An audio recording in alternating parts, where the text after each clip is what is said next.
Hey everybody, this is the Raw Food Podcast. I am Skye and this is JJ, and we are going to get in today to talk about what the raw lifestyle looks like when you first start. Hey JJ. Hey, how are you? Good, Thank you how are for you? having me. Or I guess we're Always. filming to both pages, so we are Filming everywhere. We want to get this out to you everywhere. guys. Yes, CBS, NBC has it Yeah. now. But ABC here in Australia, maybe. yes, ABC, all of them, right? Even Oh. CNN's got us. But we are just so happy to be here because I think one of the things we have in common is both of us are so passionate about beginners because it's a very delicate phase, I feel like, of the journey. Like it can be whether you make success or not even success but stick to it, or something makes you run the other way. And that's why I think we're protective of our beginners, and we like to do content to help you. Yeah, and this topic, I reckon I could do a few weeks worth of talking on, because it was like when I realized what the raw foods did for my body, I had to be so real with myself about where I was at and what was humanly possible when it comes to being raw. You could look at it like I had a negative going on, but I kind of see it as a positive. But I've been disconnected from people, media. I couldn't concentrate very well or read very well when I found this lifestyle. So it was just me and the veg. It was me and like, what do I feel like? And I made it my own, as in, like, if I want an avocado, two avocados, I'll have it. If I want a piece of fruit now, I'll have it. Because the whole thing was I had to stay raw. Yeah. It didn't matter what that looked like, and that was for me. And what I actually just had a comment over on YouTube, a very long comment about going raw. And this woman who wanted to go raw, and now she's struggling because her husband is not raw, but also she wants hot food. So, and this is very common for people when they first go raw, is instead of looking at what you can do where you're at, they decide they're not going to do it at all. It's all too hard. So they might have, and what a lot of people do is they find fruit and they've decided they want to do fruit, and they go from wherever they're at. That could be just a standard American diet, to wanting to do fruit. And I talk about this so much on this channel about how it's like being a gamer, right? Is you can't get through level 10, which is the fruit, if you haven't mastered level 1 to 9. You're going Yes. to learn how to collect coins, survive in level 1. That's where you're at when you first go raw. And every time you fall a little bit back, you get a bit forward, you can then have the privilege of doing whatever you want on the raw lifestyle. But I've yet to see, and even if people do commit to just juice or fruit straight off the bat, majority of them go further back than where they started. So Mhm. I encourage people to look at, this woman was really struggling with hot food. I said, you can have warm food. I warm up my curries to 42 degrees Celsius in winter, and that's the same temperature as people eat cooked food. Yeah. I do warm soups. I do more dehydrated food, because that's where I'm at. I'd rather do that than go all the way back and feel absolutely terrible and have to climb my way up through the levels again, right? So it's like the biggest thing I want to give people the idea in their head is be so for real with what is you're possible in doing. Because even there's a whole nother topic here about the dopamine you get when someone sells you some sort of program that's going to fix your life in 10 days. You see all these photos, you're like, I'm going to do it, I'm going to do it. And you're feeling good just from being like, from seeing this and feeling like you're going to, the result. But you've got to plow yourself through the 10 days. People get to about 3 days and go, raw vegan isn't for me.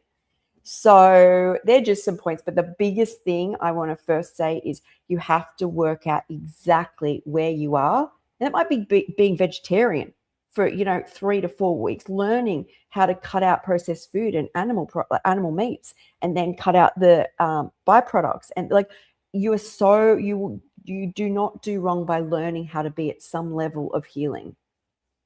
Definitely. I'm in total agreement with everything. And it reminds me of something I try to share with beginners if they're in my, groups or communities, or when I'm commenting. It's like I love the whole rule of addition before subtraction when it comes with raw food, I love because, you that. know, e- at first you really have never tried to eat just raw food before, most of us anyway, when we came into this lifestyle. And start with what and start to learn what you like. Make it very simple.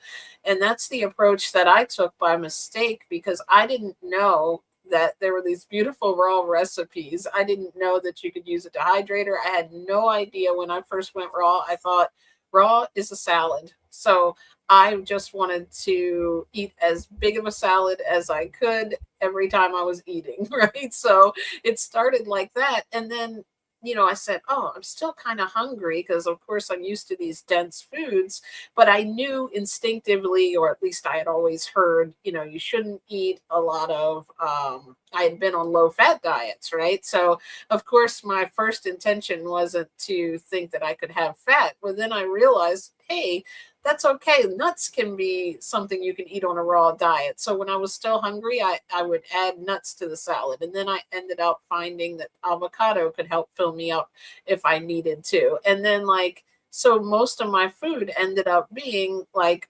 vegetables, like lettuce, cucumber, well, fruits, vegetables. And then it made it so easy, because I said, I'm just going to eat this one big salad every day. And then I eventually started learning and thinking, you know what? Fruit isn't bad. Like I've been told my entire life, like you shouldn't eat all kinds of fruit because too much sugar, all the things we hear. Yes. But I mean, I didn't know that in the beginning. So I was eating like a very small amount, like a little bit of blueberries that I would laugh at now.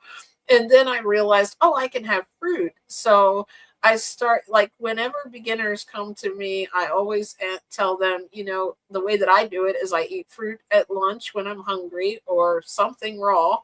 Just eat until you're full, and then make a big salad for dinner, if that's where you want to start at. You can always learn, recipes and start watching YouTube videos and things. And the rules, please don't bring yourself into this with restrictive rules. When you're hungry, eat, and whatever it is that's raw, fruit, vegetable, nut, or seed. Don't get into the nuance where somebody may say nuts are not really raw. If they said raw cashews on it, I was eating them, because to me that's raw. And I think my point is, keep it very simple. Make sure you're starting to enjoy, find what raw foods you like, find that, things you already like, put in that cart and fill up everything, have it in your house, and start enjoying the foods that you're eating. Try some different dressings if you're having salad. If you want to try raw recipes, don't worry about one day overnight just cutting out everything that you've already known, because that's going to bring your brain to a deprivation, and you're going to find that way, we've talked about this before, to run the other way. Because I'm like, if I had thought about, I can't have anything, I can't have this, can't have this, can't have this, can't have this. And as you get into the raw food world, you start to learn from different opinions and influencers. The list even goes down. First, it's just, I can't have meat and dairy and cooked food. And then it turns into, I'm not supposed to have more than a half of this, or I'm not supposed to have this kind of fruit. I'm supposed to eat no nuts. Some people are saying you should eat it nuts. goes on. It definitely goes on. So simplify is my thing. Keep it real simple. I also think you should think through what your goal is. Like what your goal is right now. So mine at the start was to go raw. So that meant, well, some days, even if I overeat, I'll wake up and if I've eaten raw food, I'm still raw. If I haven't eaten enough, I have spoonfuls of a nut butter. I wake up the next day, I'm still raw. It was my goal was to be raw. And what I've noticed, I'm almost 5 years in now, is there was a period where I went lighter and lighter and lighter. And when I think back, I really didn't think about, is this sustainable long term for me? Whatever you choose to do and teach yourself, it's definitely beneficial, like doing a few days on fruit or I've done a couple months on juice. I don't think I could ever go back to doing that, but they're experiences I've had. But what I did when I first went raw was create a lifestyle I can go back to. Mm-hmm. So that's very sustainable. And that is, I actually long term, although I'm doing more of a Brooke Goldner protocol right now, is would love to be on an abundance of everything, as in like cashews, nutritional yeast, apple cider vinegar, all of it, because it's all got different levels of nutrition in it. Also, I want the experience of different flavors. It's just, I think, and I just think it's more sustainable. I think it's very, don't get me wrong, if you live in a tropical climate and you have real dense fruits, you're going to do much better doing like more fruit than the majority of us who are in colder climates getting unripe fruit that's quite watery most of the year. But then again, just work out what your goal is. And even if like, and be like, and when I say goal, I'm not just talking about my goal is to fix my knee or get rid of my MS. What happens after that?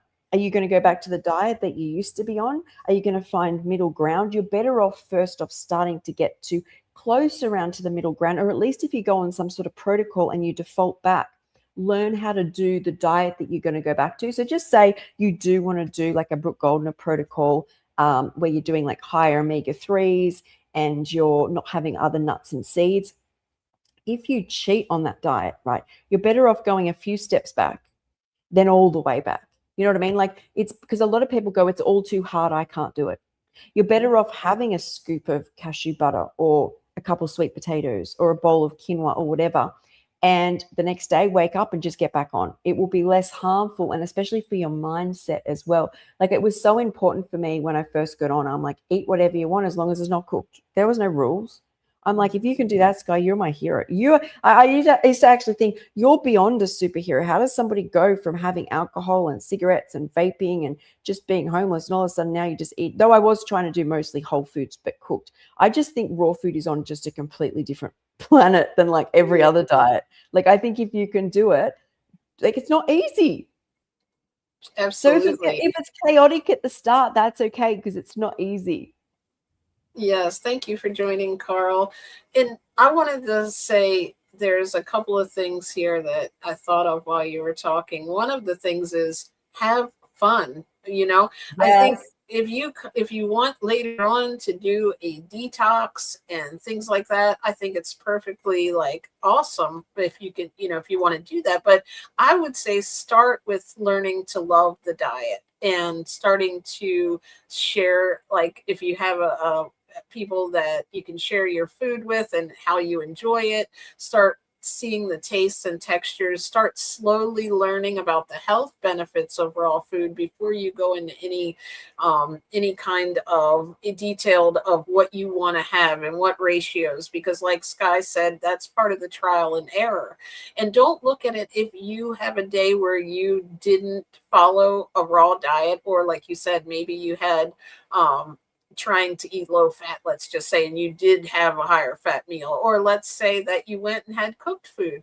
Like, that's not a failure. That's not something you did wrong. This is a lifestyle that you're building. So you just Yeah. go back, see how if you didn't feel as good, you're starting to learn that you can be resilient. And I think resilience is such a thing, because we look at this as this like straight line journey, and it's not. You're doing this, hopefully, if it is something you really want to do, you can start by committing to a short time, but also think, like you said, long term.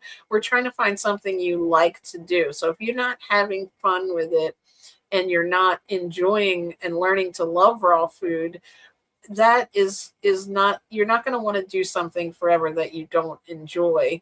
And so that would be one of the things I wanted to say also, is celebrate your wins, because you can, every time you have a raw meal at 12 o'clock in the afternoon, if you had like fruit and you normally eat other things that day, but then at dinner you go back and you have a vegan meal or whatever it is that your regular diet is, let's celebrate that you had that fruit, because it's showing you that you can make it through lunch with just fruit. And maybe that is the whole goal for that day, is to be all raw. But we always look at ourselves in the negative, and that self-love is the reason we want to put good things in our body. Start to want to work with your body, but don't also beat yourself up if you can't go, because not many people can even go raw even slowly. So it's something that you're retraining your brain, all of your neurons that have always known what they want to eat and how they eat and all this programming. And so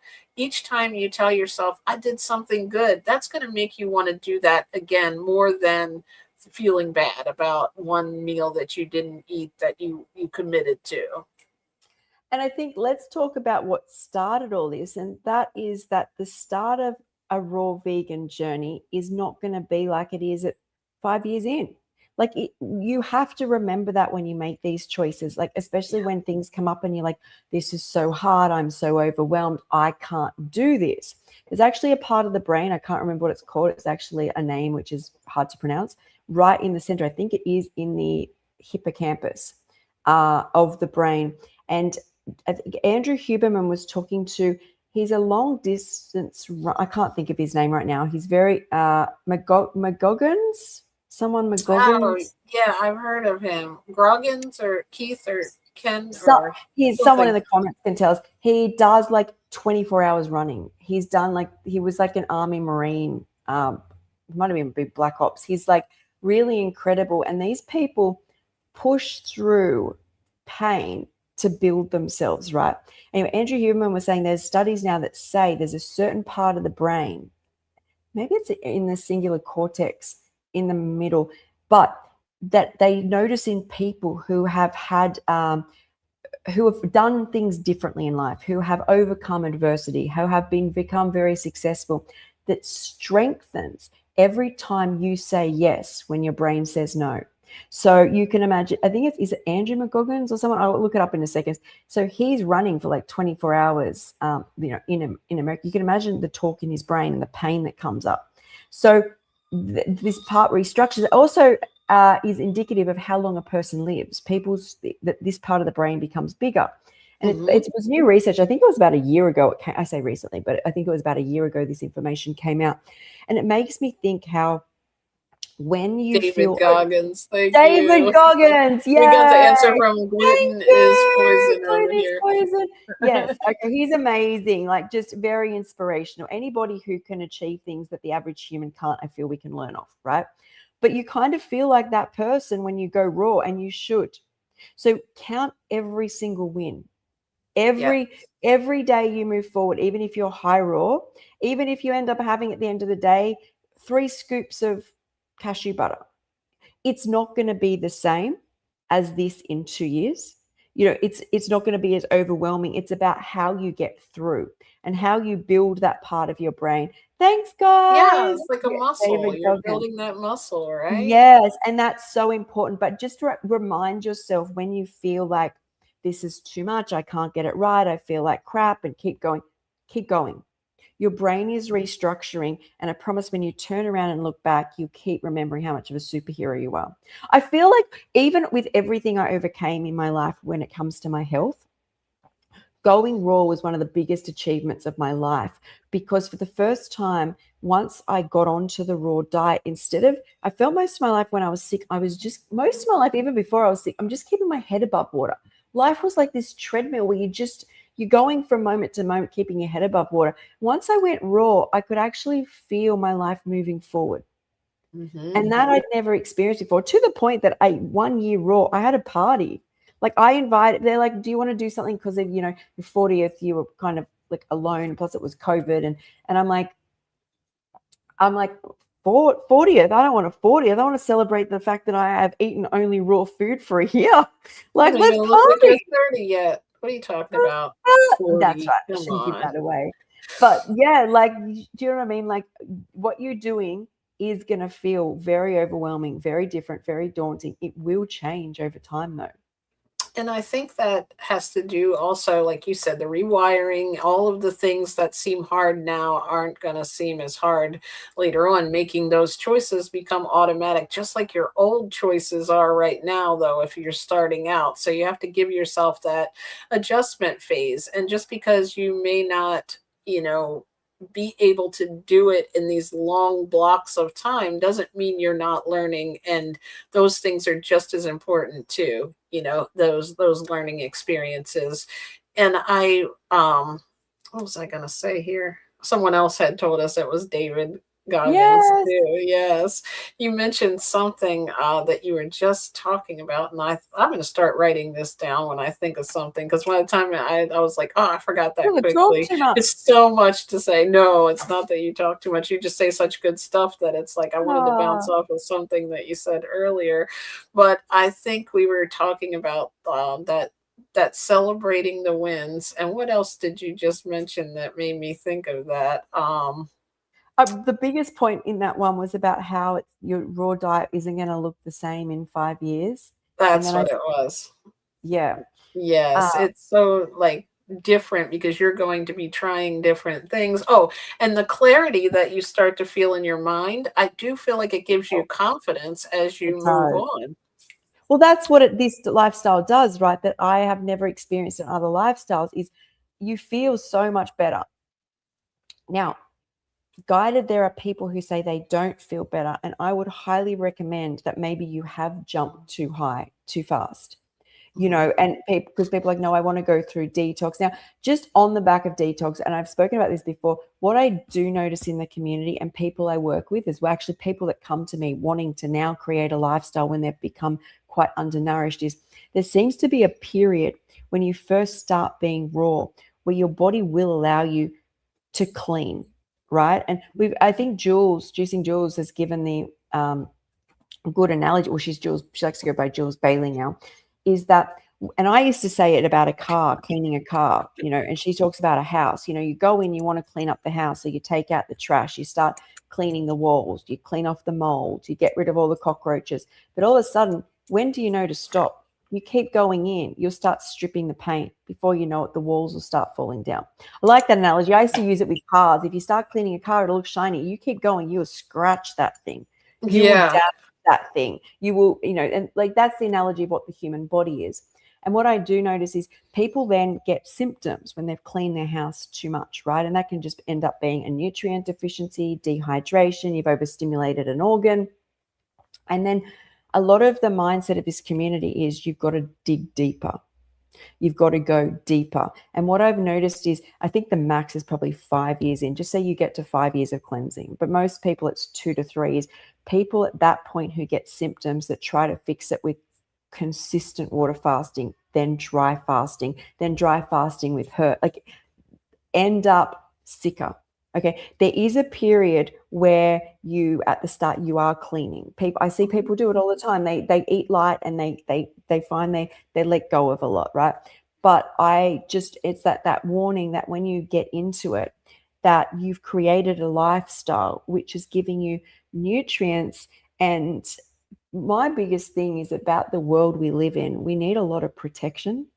Like I find omega-3 fatty acids and making sure I have enough carbohydrates, Mhm. amino acids and fat and variation of nutrients, making sure I'm getting sunlight, making sure I'm grounded. It's not so much that the food is broken and the problem, it's the air and the stress and our past, which sometimes, well, I feel all the time, we need to protect ourselves against. So if Mhm. you strip yourself a lot with a lot of fasting, is you lose your protection. So a lot of people say, I breathe and I struggle, like who've done a lot of that. So it's just something to be mindful of, that there is nothing wrong with finding a way to just enjoy. I just think and also the greatest determinant of somebody's longevity in nursing homes is happiness. So Mhm. diets can change to people who smoke till they're 100 or whatever, but the one determinant is happiness. And a lot of the time, yummy food makes me happy. Can you actually spend your entire life? And that was the thing when I did all the high fruities, I was constantly craving vegetables and I didn't listen to my body. And then you end Mhm. up defaulting after you got pushing yourself so long, eating a whole lot of nuts and vegetables and things, and your digestion can't handle it, but your body needs it. So it's also about, like, do you feel, I always think your body, although we say content, is really wanting certain nutrients, and that's why you crave things. And the more you get into the raw foods and teach your body and feel it, so yeah. I absolutely agree with that, because think about all of the times, probably me included and you, have switched around a little bit of those ratios and how many times I could have just given up. If something feels off, check out the essential nutrients and making certain you're getting all of that as you're also, you know, our entire life is we're thinking of something one way, and then as we try to, rewire that, a lot of times we forget to nourish our mind at the same time that we are nourishing our body. So we can get so caught up, like you said, if you thought I'm not supposed to have a vegetable and it is raw, but you could have easily, like, that's part of rewiring that mind too, because then we can learn too much. Or if we're in a certain protocol, we may think that we can't, there's no outliers of that to still be healthy. But I think Yeah. what we have to remember is, to be sustainable with this, we have to enjoy what we're eating and enjoy the experience. And I think that is really a huge part of this for beginners, is have a good time and find a way to love what you're eating. Find a way to love raw foods, and really make sure that you are so securely bought into it, that you already decided this is something you want to do. Because when we really want to do it, we make a way for it to work, but we also can't be in a box and make it work too. So True. we That's a can't, very good statement. only think that we can have one food and then try to enjoy it, when it's not something that can be sustainable, for example. And that makes perfect sense what you said about, detoxing. I feel like raw food automatically does what it's supposed to. When we It eat, does.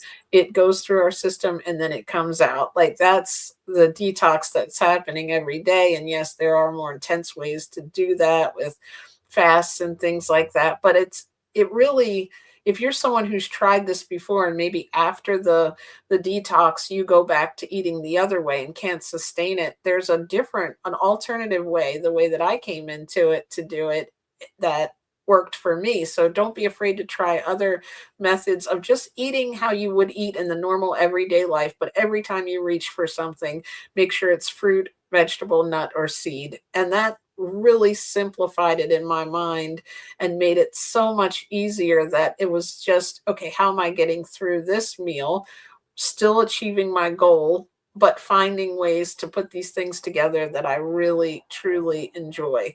And your body, like you said, will tell you. It'll tell you what you need if you Well, listen, but it takes a minute. It did for me anyway, to learn that, because I had these, my mind was very, like I said, even I was scared to eat fruit when I first started, because I was like, oh, I'm going to gain too much weight. And then I realized, what? Fruit can be a part of this diet and be very healthy. That's something that I had heard in my previous life or dieting world that I had to let go of. So we're not only learning to learn new things, but we're also letting go of old narratives that we're telling ourselves. As you start to lose weight and start to feel better, your mind starts to feel better too. And you kind of come out of this, like, this fog that I feel like I was in, where I'm able to say, you know what, I can be who I am. I can be myself and not be so taken aback when someone says something else about it that I don't feel, that is true. I'm able to mm, stand up for myself and understand that, you know what, I'm not going to be any different of a person, but I also don't have to be down on myself all the time. for sure. I think what I probably haven't spoken about enough about when I went raw, and maybe it's because a lot of the trauma is locked up, like it just does not come out. Like it's there, but it doesn't come out, is how controlled I was my entire life. You know, I don't think I even knew there was another way than doing a protocol, right?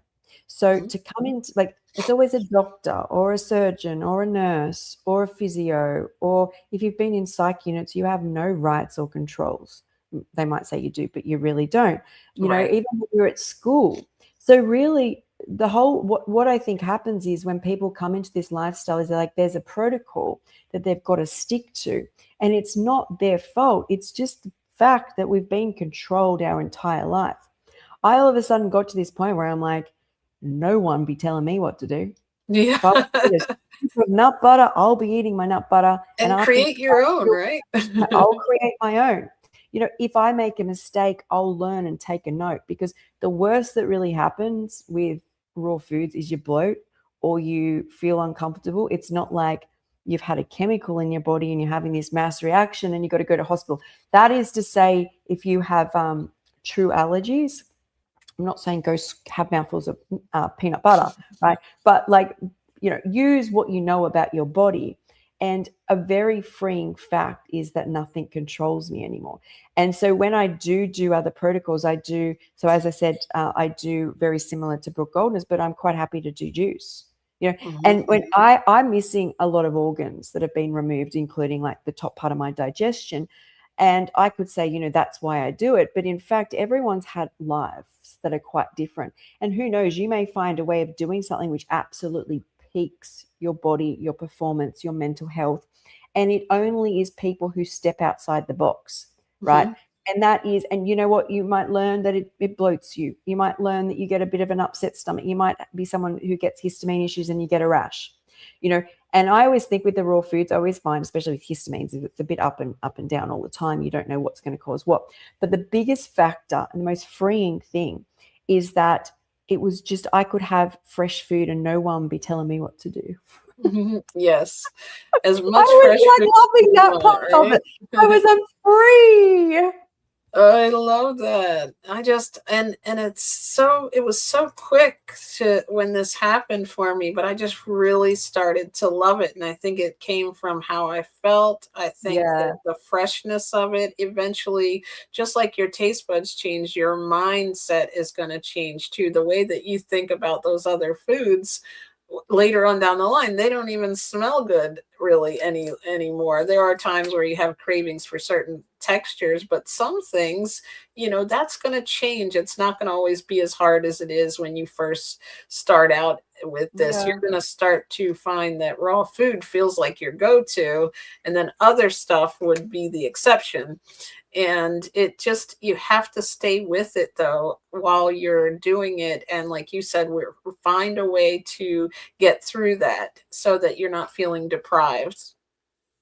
Look, if long-term foods are still triggering you, usually if it happens to me, I haven't eaten enough. Nutrient or something too. Yeah, or there's a nutrient problem. So if I start, mine is more salt and savory, and usually it's a mineral problem. If I've eaten a lot and I'm still smelling food and I think it smells good, my brain's now latching on. It's going to be like, I'm going to try and make you eat this if you don't start looking after yourself more in whatever diet you're doing.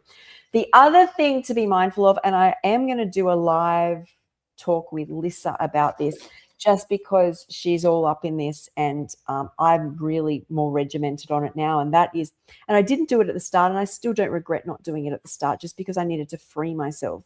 I needed to find Skye, is how important there are some things. There are some caveats to doing. It's not just a raw diet. In fact, there's more people with B12 and iron deficiencies are absolutely very, very high on a meat-based diet. But I actually had my blood test done for the first couple of years and I had no issues. I have had things come up, and actually, it's now I'm mindful that I want to make sure I have enough iodine, and usually some sea vegetables will have enough if you eat them every day. And I do sea moss gel. I also just, at the moment, because my thyroid functioning got a bit sluggish in my last blood test, nothing that the doctor wanted to do anything about, not that I would let him, but right. I realized I wasn't staying on top of that. The other is Brazil nuts, is just have a couple of Brazil nuts for the selenium. So you've got the iodine helping making the thyroid hormones, but then the byproduct that comes from the thyroid, you need that selenium to take it out of the body. Minerals are so important for the body. That's why we love our veggies and greens, and that's amazing. But these are just some things to be mindful of. Is you want to keep on top of your B12 as well. So we said iodine, we've said selenium, and okay, mustard has selenium as well. Thank you. That's amazing. Now, what is one of my salad toppers? I sometimes do the mustard on it, so that's good to know. Oh, I love that. I love mustard, but I have a histamine reaction to it. Oh, okay. I'll use it occasionally, but it's not something I can do all all the time, but I wish I could. What But is a Brazil? mustard I've never had a Brazil nut yet. for selenium. So also we want to keep on top of, so we've done selenium, we've done iodine. We want to keep on top of our B12. And because I'm missing that top part of digestion, I had been injecting already, and I just inject once a year, a B12 shot. But most people can use things like nutritional yeast, or you can use like a supplement for the B12. Now, my iron improved. So I would say get a blood test once a year just to see how you're tracking. Like, I'm missing the part of my stomach which absorbs iron. My iron improved. I used to have to, when I was eating meat and I was eating cooked vegan, I had to have infusions every 3 to 4 months. Since being raw in 5 years, almost 5 years, I've had 2. So I would say just, look out for that. Some people have deficiencies or methylation problems and weaknesses in different areas of their body, right? So don't be afraid to add something in, because adding just the iodine in has made so much difference, especially just carrying fluid and feeling fatigued all the time. Mm-hmm. I will drop the spray and just do the CMOS gel, but I let it go. So I'm just topping up at the moment. I'm really good with vitamin D because I'm in the sun, but some people aren't. And you can put mushrooms in the sun and increase, I think, by 500% the amount of vitamin D just for an hour before you eat them. And Chris Kendall, who lives in cold climates, I think he supplements because he got really deficient, but he does that. He looks after his vitamin D. But I did want to do a video with Lissa because she's really on top of everything specifically. She knows exactly what food is going in and what it's giving her. The other thing people talk about a lot, I don't have it, but is things like, is it purslane? Is that what helps with, it's either iron or amino acids. I don't know. I'm just having a look here, guys. You might be able to help me. I know people take it. But yeah, JJ, is there anything you? Oh, here it says omega-3. So the omega-3s, sorry. Omega-3s literally saved my life. That's the other one I wanted to just mention is be mindful as a raw vegan, whatever seeds or fats you do, try balancing them with chia and flax oil if you can't digest a lot of seeds. So you can do days on, your cashew dressing or your macadamia or your tahini, but make sure either you put some chia seeds in to the blended dressing or grind them up, put them through your salad, or alternate days do higher omega-3s. They do help. We want those anti-inflammatory properties. That was the other one. Yes, I agree. All of that. I think something must have happened. I don't know if I froze you did. or you started to just freeze. Zoomed out and then you came back. Okay, because I was like, is something wrong with me? All of a sudden, I'm seeing like a blurry screen. I'm like, okay, maybe I need to go eat my salad. Like, what's going on here? Talking of nutrients. No, I'm just kidding. Also, I just wanted to touch on, I did no added salt for 2 years, and I ended up with, and a high fruit, I ended up with sodium deficiencies, high blood sugars, and low iron. And I corrected. Yeah, sorry. Oh, no, I think I'm delayed still. I didn't mean to cut in there. I was going to say that was what I was going to say while you were talking is when you say, like, when people say sometimes, I don't know why I'm craving salt or I'm craving salty foods, that's a really important mineral to not ignore. Yeah, that would be why when I did fruit, I craved so many vegetables. And then obviously the thing is, and a lot of people go, oh, there's enough in celery and tomato. So if you ate 5 heads of you couldn't eat that. Drunk 5 heads of celery, you get half a teaspoon, half the recommended daily intake of sodium. We'd be stalking some celery, wouldn't we? But also, salt is released by the kidneys when you pee. So technically, the amount of sodium is just helping you pee. Okay. And yes, some people don't have weak adrenals and would do quite well. And I was doing celery and tomato as well, not 5 heads. Definitely not 5 heads at night. I was doing those. No, you're right there, JJ. And I'm not telling people what to do. This has just been my journey. And I actually don't need a teaspoon of salt. I can go by cracks. My body knows when to stop cracking the salt. It's usually 4 to 6 cracks. It's not much that I need. Yeah, and it's not. There's one that lets out big chunks, and it's not that. It's just a dusting on top of my salad. Where, in truth, if I don't go overboard, you can't really go, oh, I tasted that much. There's not. It's just that's and I think you have to work out, because if I have too much, I feel terrible. But then the problem was not having enough. And these are just things I've learnt along the way. And in truth, I wouldn't change my journey for anything. But I would highly recommend you testing yearly just to know where you're at. What you do with that is your choice. But just knowing, because that's why we do it. We don't do it for kicks and giggles. We do it to know we're healthy. And you want some award, put it on the wall. Exactly. Totally agree. Don't get dogmatic in that, in my opinion, because it's very important to know, like you mentioned earlier, we may not be living in the same environment, have the same soil as someone else's fruit. So it's very important that we think, for ourselves and say, if there's something going on. Sometimes we did a podcast on this, that the craving might not just be something coming from your mind because you wanted something salty. It might be actually happening because, don't deprive yourself. If you feel that, think it over of, what could I have that's raw? Look it up, look into it, instead of all of it, all at once, all of those things. Just make sure you're getting the essential nutrients within the diet so that you feel your best. There's so many benefits of raw food. So don't ignore one thing and have it cause you not to enjoy your raw food diet, I would say.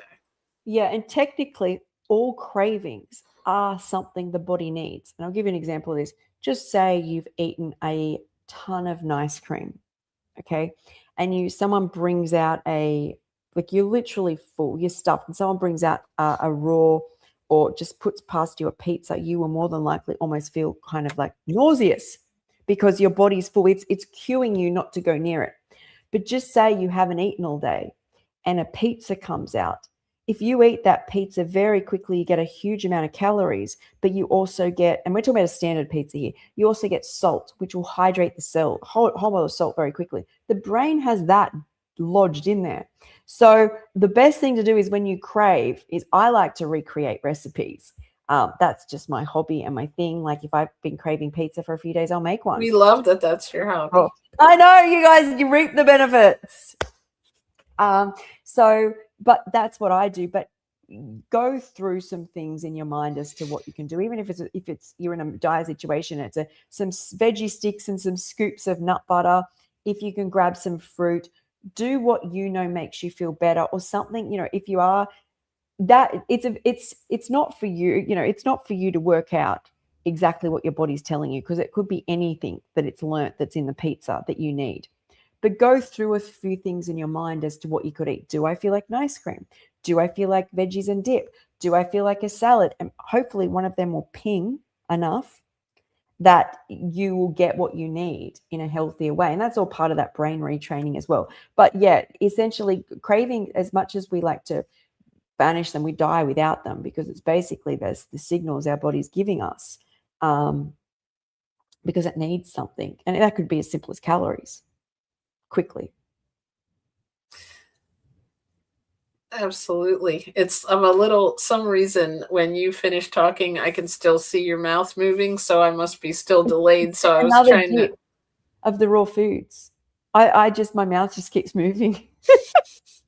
No, I don't think it's you. It's my digital, something's going on digitally here, but I was just glad that I wasn't frozen. So, but that was definitely amazing. I completely agree with you. I think the main thing that we went over today is keep it, simplify it. Don't make it too complicated. Eat what you enjoy and pay attention to the essential nutrients. And it's not going to be the same for everyone, but if you celebrate yourself and every little win of raw food and not get caught up on what you can't have, or did I do this wrong? I love all That's that. so important.